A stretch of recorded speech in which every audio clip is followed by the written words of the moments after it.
তো প্রিয় ভিউয়ার্স, দেখেন আমরা হাইওয়ে ক্রস করেছি, করে এখন মাঠের মধ্যে আছি।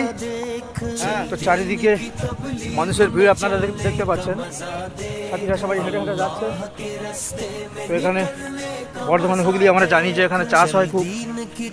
এখানকার স্থানীয় মানুষেরা আমরা আপত্তি করছিল, তো তোমাদেরকে সান্ত্বনা দিয়ে আমরা আল ধরে যাচ্ছি। আপনারা দেখেন আলের উপর দিয়ে যাচ্ছি। তো আমরা যাবো ওই যে দেখতে পাচ্ছেন, ক্যামেরা আসছে কি জানি না, 12টার মধ্যে চলে আসবে। ট্যাঙ্ক দেখতে পাচ্ছেন, ওখান পর্যন্ত যাবো। 12টার মধ্যে তারপর আবার ওখান থেকে আরো কয়েক কিলোমিটার হাঁটতে হবে। টাওয়ার নেই কিন্তু আমি পরে করব। তো দেখতে পাচ্ছেন কত সুন্দর নাজারা।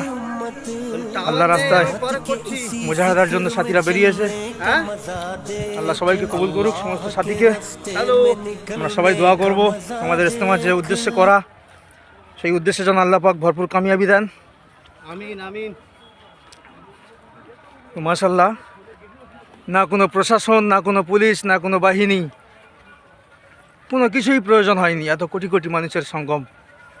তো এটাই হচ্ছে আল্লাহর কুদরত। তো সবাই দোয়া করবেন শেষ দিন পর্যন্ত, দোয়ার দিন পর্যন্ত আল্লাহ পাক যেন সুষ্ঠুভাবেই আমাদের এই ইজতেমাকে যেন কবুল করেন। আমিন আমিন। বাকি মজমায় গিয়ে আরও ইনশাল্লাহ আপনাদের কিছু ফুটেজ দেখাবো ইনশাল্লাহ। সবাই দোয়া করবেন।